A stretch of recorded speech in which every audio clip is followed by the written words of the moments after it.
नमस्कार, बहुत स्वागत है आप सभी का। मैं हूं आपके साथ सिरांधा शेखर। आप देख रहे हैं जोहार झारखंड। कोरोना से जुड़ी खबरों को हम विस्तार से बताएंगे, लेकिन पहले बात करते हैं चक्रवाती तूफान अम्फन के झारखंड में असर की।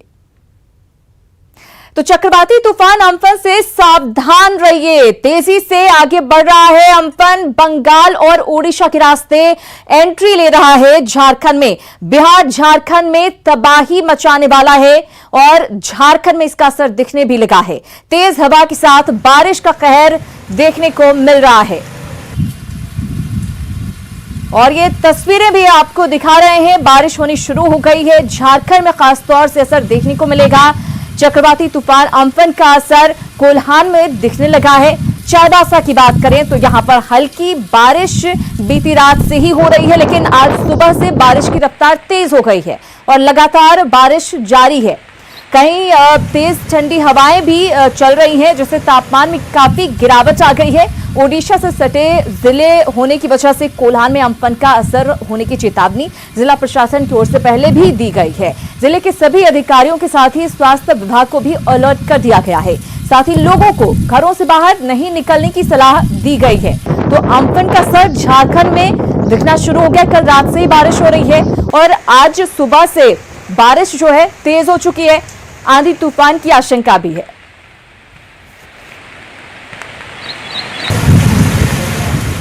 तो चक्रवाती तूफान अम्फन आज शाम तक झारखंड पहुंच रहा है। हालांकि उससे पहले ही इसका प्रभाव दिखना शुरू हो गया। तस्वीरें आपको हमने दिखाई हैं। रांची में आसमान में बादल छाए हुए हैं और बूंदाबांदी शुरू हो गई है। चक्रवाती तूफान का कितना असर दिखेगा, ये जानने की कोशिश की हमारे रांची संवाददाता उपेंद्र कुमार ने। चक्रवाती तूफान अम्फन आज शाम में लैंडफॉल करेगा। पश्चिम बंगाल और बांग्लादेश का जो बॉर्डर इलाका है वहां पे लैंडफॉल करेगा। उस समय उसकी रफ्तार काफी तेज होगी, लेकिन पूरे झारखंड पर इसका प्रभाव अभी से देखा जा रहा है। जो जानकारी मिली है उसके अनुसार आंशिक प्रभाव पड़ेगा, लेकिन अभी से ही पूरे झारखंड में राजधानी रांची में आसमान में बादल छाए हुए हैं और बूंदाबांदी शुरू हो गई है। हमारे साथ हैं बिरसा कृषि विश्वविद्यालय के कृषि मौसम विभाग के HOD डॉक्टर ए बदूत सर। इनसे हम बात करते हैं। सर, ये बताइए कि ये जो चक्रवात कहा जा रहा है जिसको, उसके बारे में अभी क्या स्थिति है? देखिए, चक्रवात अम्फन जो है अभी बिल्कुल उफान पे है। उड़ीसा के तट पे खास करके जो बंगाल की खाड़ी है उसका मध्य और पश्चिमी भाग में अवस्थित है और अभी ये सुपर साइक्लोन से थोड़ा सा घट करके वेरी सीवियर साइक्लोन के रूप में उपस्थित है और करीब 150-160 किलोमीटर प्रति घंटा के हिसाब से हवाएं चल रही हैं। तो झारखंड में ज़्यादा प्रभाव किधर दिखेगा और क्या यहाँ भी कोई अलर्ट जारी किया गया है? बिल्कुल अलर्ट जारी किया गया है। खास करके इसका ज़्यादा प्रभाव झारखंड में पूर्वी सिंहभूम जो जमशेदपुर का है उसके इलाका में, पश्चिमी सिंहभूम सरायकेला में भी, और उधर उत्तर पूरब के तरफ आपका लीजिए साहबगंज, पाकुड़, गोड्डा, जामताड़ा, इन सब जिलों में जो पूर्वी तट के ज़िले हैं झारखंड के, उस सब में थोड़ा सा काफ़ी अच्छा खासा प्रभाव दिखेगा। 30 से 40 किलोमीटर प्रति घंटे की रफ्तार से हवाएं चलेगी, खास करके उन क्षेत्रों में जो पश्चिम बंगाल से सटे हुए इलाके हैं, जो दक्षिण पूर्वी इलाके हैं या फिर उत्तर पूर्वी के इलाके हैं। संथाल का क्षेत्र है, कोल्हान का क्षेत्र है, वहाँ पर रांची में भी उसका असर दिखेगा, लेकिन राज्य के जो पलामू वाला इलाका है वहाँ पे प्रभाव उसका कम दिखेगा। कैमरामैन संत के साथ उपेंद्र, न्यूज़ 18 रांची। बंगाल की खाड़ी से उठने वाले अम्फन तूफान को लेकर सरायकेला जिला प्रशासन अलर्ट मोड पर है। बंगाल और ओडिशा के साथ ही झारखंड के भी कई हिस्सों में अम्फन का प्रभाव दिखने की का अंदेशा है। ऐसे में सरायकेला में भी कई एहतियाती कदम उठाए जा रहे हैं।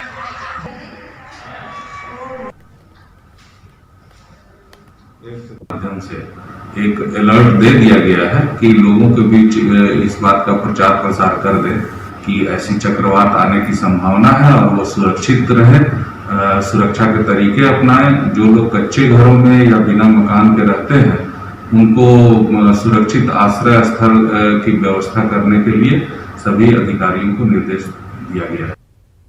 और हमारे सहयोगी उपेंद्र हमारे साथ जुड़ गए, उनसे लेंगे ज्यादा जानकारी। अभी क्या स्थिति बनी हुई है? उपेंद्र, आपसे जानना चाहूंगी क्या स्थिति है? अभी तेज बारिश हो रही है या धीमी बूंदाबांदी हो रही है?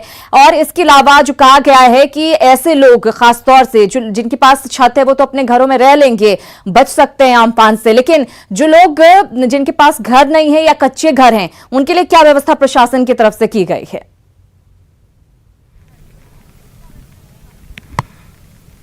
देखिए सिरांधा, 2-3 बातें हैं जो महत्वपूर्ण है झारखंड के संदर्भ में। पहला यह है कि मौसम विभाग की ओर से कोई अलर्ट जारी अभी नहीं किया गया है। मौसम विभाग का कहना है कि जहां पे लैंडफॉल कर रहा है तूफान, वहां से जो सबसे नज़दीकी जो हमारा शहर है वो जमशेदपुर है, जिसकी दूरी लगभग 250 किलोमीटर के आसपास है। ऐसे में बहुत ज़्यादा पैनिक होने की स्थिति झारखंड को नहीं है। हालांकि ये महाचक्रवात है और उसका असर बिल्कुल दिखेगा। जो झारखंड के दक्षिण पूर्वी और फिर उत्तर पूर्वी इलाके हैं, खास करके कोल्हान के इलाके की बात करें तो पूर्वी और पश्चिमी सिंहभूम की बात करें, सरायकेला खरसावां की बात करें, इन इलाकों में प्रभाव जरूर कुछ ज़्यादा दिखेगा। इसके अलावा जो कोल्हान के साथ साथ संथाल के जो इलाके हैं, गोड्डा, पाकुड़, साहेबगंज, इन इलाकों में भी असर दिखेगा। 30 से 40 किलोमीटर प्रति घंटे की रफ्तार से हवाएं चलेगी, बारिश भी होगी, लेकिन ये स्थिति वैसी नहीं होगी जिसमें कहीं अलर्ट वाली बात होगी। हालांकि चौकस हमें रहना है, हमें तैयारी करके रखना है।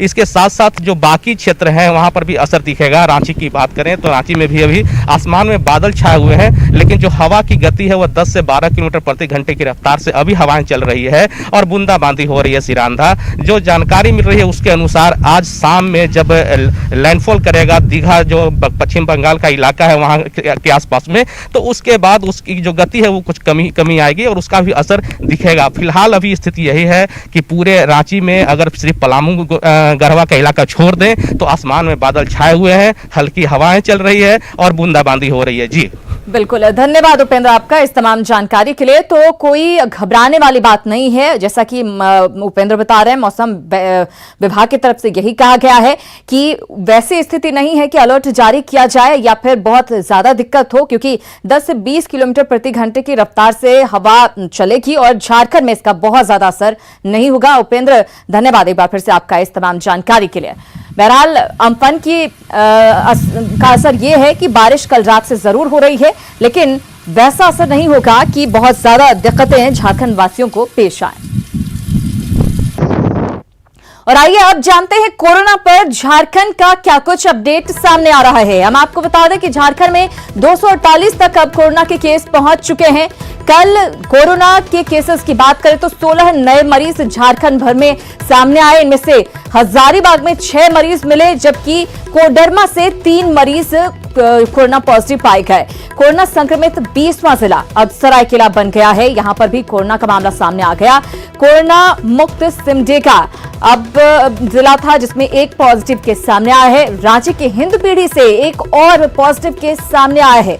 इसके अलावा रांची के 16 इलाके जो हैं कंटेनमेंट जोन से मुक्त कर दिए गए हैं। वर्तमान में 118 पॉजिटिव केस हैं, एक्टिव केस हैं। 128 लोग जो हैं वो स्वस्थ हो चुके हैं। चतरा, खूंटी, साहिबगंज और पाकुड़ में अभी तक कोई केस नहीं आया है।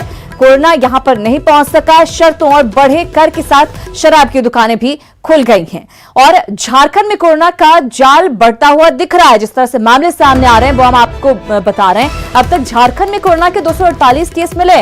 कल राज्य में 16 नए मामले सामने आए, जिसमें हजारीबाग से 6 और कोडरमा से 3 मरीज मिले। वहीं सरायकेला कोरोना संक्रमण वाला 20वां जिला बन गया है। इस महामारी की चपेट में राज्य के 24 में से 20 जिले आ चुके हैं। जो 4 जिले अब तक संक्रमण से मुक्त हैं, बचे हुए हैं, उनमें चतरा, खूंटी, साहिबगंज और पाकुड़ शामिल है। राज्य में वर्तमान में कोरोना के 118 एक्टिव केस ही बचे हैं, जबकि कुल 248 में से 128 लोग स्वस्थ हो चुके हैं, कोरोना को मात दे चुके हैं।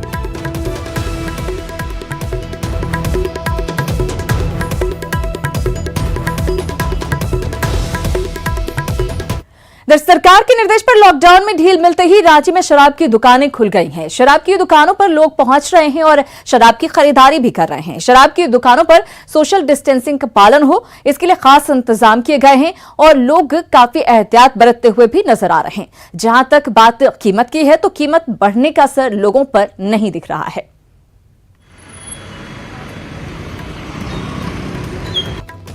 आज से राज्य भर में शराब की बिक्री शुरू हुई है। आप देख सकते हैं कि राजधानी रांची का ये अड़गोड़ा चौक है, जहां की तस्वीर आपको दिखाने की कोशिश कर रहे हैं कि यहाँ पे आज सुबह 7 बजे के बाद जो राज्य सरकार का गाइडलाइन था उसके हिसाब से यहाँ पे शराब की बिक्री शुरू हुई है और कुछ इसी तरह का नज़ारा पूरे शहर में देखने को मिल रहा है। जो प्रावधान किए गए हैं, जो लॉकडाउन पीरियड में जो शर्तों के साथ यहाँ जो दुकानों को ओपन किया गया है, तो उसमें साफ तौर पर ये कहा गया है कि सोशल डिस्टेंसिंग का पालन करके ही शराब की दुकानों पे इसकी बिक्री की जाएगी। कुछ लोग यहाँ पर आए हुए हैं और जो दुकानदार हैं उनसे हम सीधे जानते हैं कि किस तरह की व्यवस्था की गई। यहाँ पे सोशल डिस्टेंस के पालन करते हुए हम लोग सेल कर रहे हैं और अभी तक कठिनाई तो नहीं हुई है। प्रशासन द्वारा कुछ लोग को यहाँ दिया गया है हम लोग को सहयोग के लिए, तो हम लोग परेशानी नहीं, आराम से सेल कर रहे हैं। जो पहले खरीदते थे तो उसमें और आज में कितना अंतर? बहुत अंतर हो गया है। अभी शराब की बिक्री भी कम है। बहुत सारे लोगों को पता भी नहीं है कि शराब दुकान खुल गई है। कोरोना संकट के कारण से जो राज्य भर में जो आर्थिक कमी से राज्य सरकार जूझ रही थी, तो उसको पाटने की कोशिश की जा रही है और इससे कम से कम 2400 करोड़ पर मंथ की आमदनी राज्य सरकार को होगी। कैमरा पर्सन शाहनवाज के साथ भुवन किशोर झा, न्यूज 18 रांची। और हमारे सहयोगी भुवन किशोर झा हमारे साथ लाइव जुड़ गए हैं, उनसे और ज्यादा जानकारी लेंगे। भुवन, अभी आपने तस्वीरें दिखाई कि लोग सुबह से लाइनों में लगे हुए हैं जब से कुछ शर्तों के साथ शराब की बिक्री शुरू हुई है। लगता नहीं है कि कीमत बढ़ने का कुछ असर हुआ है। राजस्व प्राप्ति जो लक्ष्य सरकार की ओर से रखा गया है उसमें जरूर फायदा होगा।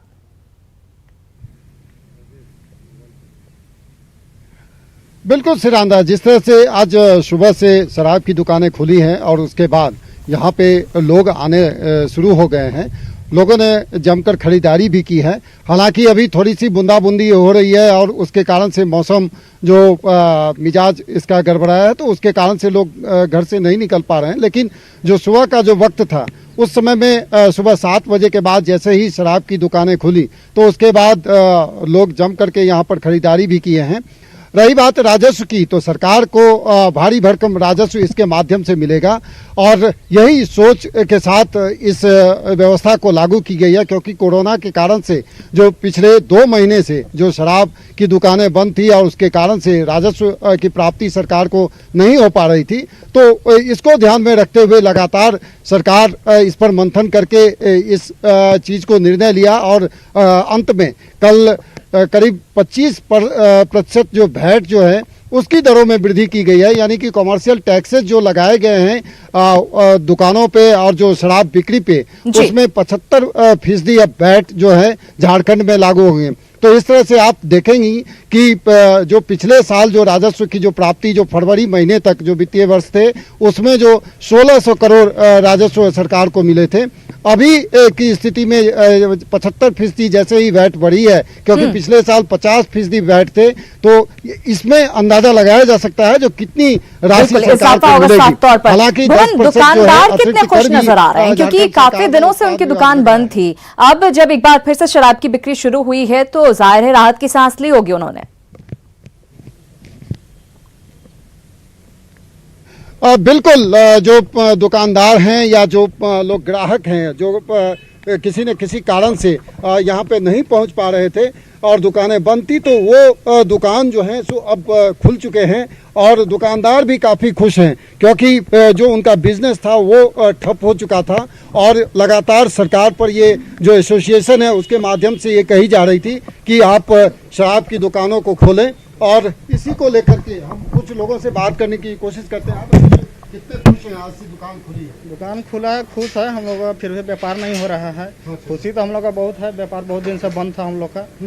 दुकान खुलने से हम लोग का व्यापार कुछ होगा, इसलिए हम लोग का खुशी है थोड़ा।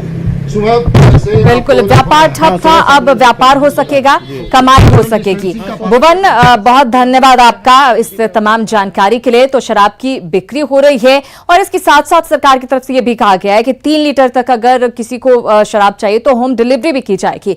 चलिए अब खबरों में आगे बढ़ते हैं। झारखंड में कोरोना के फैलाव के साथ साथ इस पर राजनीति का दायरा भी लगातार बढ़ता जा रहा है। कोरोना काल के इस पॉलिटिक्स से आम जनता का भला हो ना हो, लेकिन राजनीति की सेहत जरूर सुधर रही है। प्रदेश के पेयजल एवं स्वच्छता मंत्री मिथिलेश ठाकुर सोमवार को जब चाईबासा के प्रमंडलीय प्रशिक्षण केंद्र में बने क्वारंटाइन सेंटर का औचक निरीक्षण करने पहुंचे थे, तब उन्हें पता भी नहीं था कि वो हालात और राजनीति दोनों के ही चक्रव्यूह में फंसने जा रहे हैं। दरअसल मंत्री जिस क्वारंटाइन सेंटर का निरीक्षण करने पहुंचे थे, वहीं से एक व्यक्ति जांच में कोरोना पॉजिटिव निकला है। अब बीजेपी लगातार मंत्री को क्वारंटाइन करने की सलाह दे रही है। यदि कोई ऐसे स्थान पर जाते हैं जहां कोई मरीज पॉजिटिव है, तो ऐसी स्थिति में माननीय मंत्री को अपना जांच कराना चाहिए और उन्हें क्वारंटाइन हो जाना चाहिए। नहीं तो इससे बहुत लोगों के बीच जाने से खतरा उत्पन्न होने की संभावना बनी रहती है। वहीं सत्ताधारी जेएमएम ने पलटवार करते हुए बीजेपी को उसके सांसद की लॉकडाउन तोड़ने की घटना याद दिलाई और सफाई देते हुए कहा कि पीएचडी मंत्री ने सोशल डिस्टेंसिंग के बीच अपनी सामाजिक जिम्मेदारी निभाई है। क्वारंटाइन की बात ये इसलिए खिसियाई बिल्ली खंभा नोचे वाली बात है। इनके सांसद लॉकडाउन को तोड़ते हुए ठेंगा दिखाते हुए यहाँ आते हैं और उसके बाद उपायुक्त से मिलते हैं और तमाम तरह की गतिविधियां करते हैं। क्वारंटाइन सेंटर है, लेकिन ये अपनी जवाबदेही का निर्वहन करने गए थे पूरी व्यवस्था के साथ। इनके साथ किसी के संपर्क में नहीं थे, किसी से फिजिकल कांटेक्ट नहीं था, सामाजिक दूरी बनाए हुए अपने उत्तरदायित्वों का निर्वहन करने गए थे वो। कोरोना को लेकर तैयारी कितनी पुख्ता है, इस पर आकलन और कोई ठोस नीति बनाने के बजाय पूरा फोकस राजनीति पर शिफ्ट हो गया है। अब देखना ये है कि सत्ता पक्ष और विपक्ष का क्वारंटाइन पॉलिटिक्स कितनी दूर तक और कहां जाकर खत्म होता है। न्यूज़ 18 के लिए रांची से संजय कुमार सिन्हा के साथ उपेंद्र की रिपोर्ट। तो राजनीति अनलिमिटेड जारी है। जमशेदपुर पहुंचे पेयजल और स्वच्छता मंत्री मिथिलेश ठाकुर ने चाईबासा के क्वारंटाइन सेंटर जाने पर सफाई दी है। उन्होंने कहा है कि उन्होंने जो कुछ भी किया सही किया है।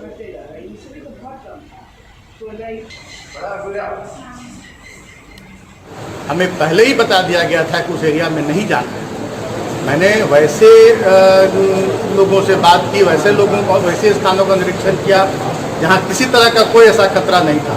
तो इसको बात को बतंगड़ बनाना और बहुत ज्यादा अगर जानकारी तो जिले के उपायुक्त अच्छी जानकारी आप लोग। चाईबासा में क्वारंटाइन सेंटर में जाने वाले मंत्री मिथिलेश ठाकुर को चाईबासा के सिविल सर्जन ने 1 सप्ताह के लिए क्वारंटाइन में जाने की सलाह दी है।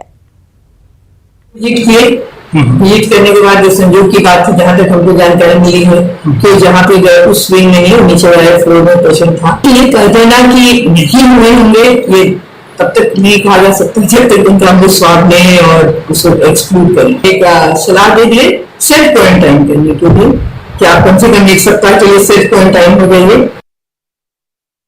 धनबाद के क्वारंटाइन सेंटर्स में बदइंतजामी से प्रवासी मजदूर परेशान हैं। यहां हरिजन टोला स्थित आंगनबाड़ी केंद्र स्थित क्वारंटाइन सेंटर में एक विशाल सांप निकल आया, जिससे यहां रह रहे मजदूरों में दहशत फैल गई। मजदूरों का कहना है कि यहां खाने पीने और बिजली की कोई व्यवस्था नहीं है। मजदूर क्वारंटाइन सेंटर से बाहर घूमते हुए भी नजर आए, इनके सुनने वाला कोई नहीं है।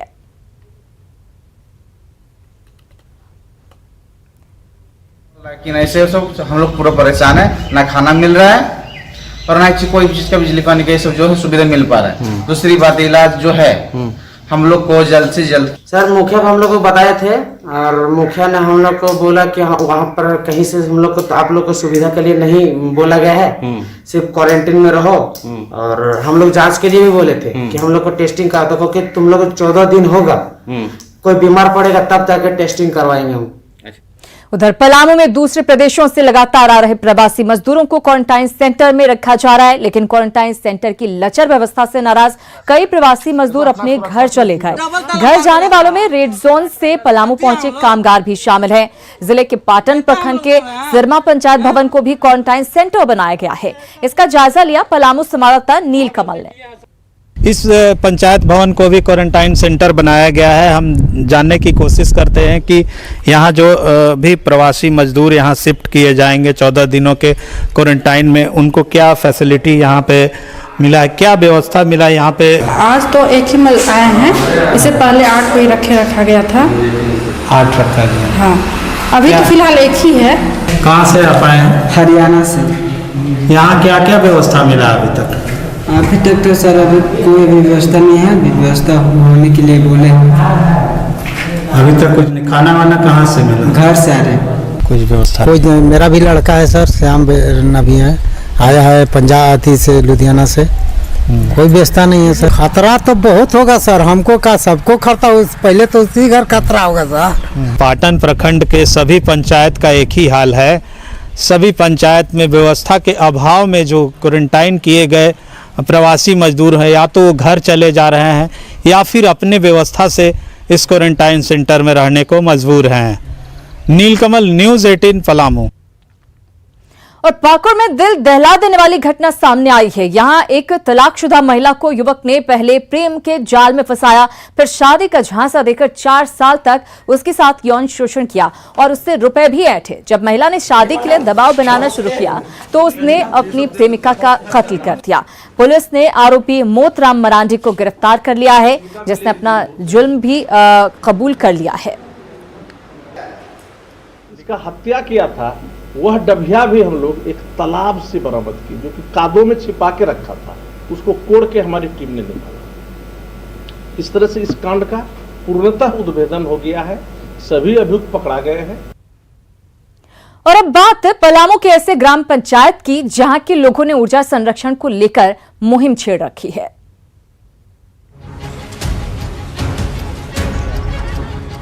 जी हां, हर हाल में बिजली को बचाना है। इसके लिए हर घर में एलईडी बल्ब जलाना है। पलामू के रूदीडीह पंचायत में ये मुहिम छेड़ रखी है युवाओं ने। यहाँ युवाओं की टोली घर घर जाती है और लोगों को बिजली के महत्व के बारे में समझाया जा रहा है। यदि कोई गलती से भी पीला बल्ब जलाया तो उसे 100 रुपए जुर्माना देना होगा। अपने पंचायत क्षेत्र में एक भी पीले बल्ब को नहीं जलने देना है और व्यर्थ की बिजली नहीं बर्बाद होने देनी है और दिन में बल्ब नहीं जलने देना, ऐसा दिखता है।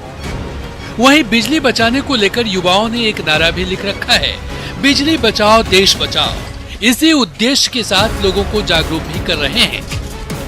और यही हम लोग का जो नारा है कि बिजली बचाओ देश बचाओ, जो बहुत बिजली खपत होता था, इसकी वजह से हम लोग जो क्लब के लोग जो हैं कि इसकी देखरेख अच्छे से करते हैं, लोग फॉलो भी करते हैं सारे लोग। वैसे इलाके के लोगों पर इन युवाओं के मुहिम का असर भी देखा जा रहा है और पंचायत के अधिकतर लोग अब अपने घरों में एलईडी बल्ब ही जला रहे हैं। नीलकमल, न्यूज़ 18 पलामू। और इसी के साथ इस बुलेटिन में फिलहाल इतना ही, लेकिन न्यूज़ 18 बिहार झारखंड पर खबरों का सिलसिला लगातार जारी है।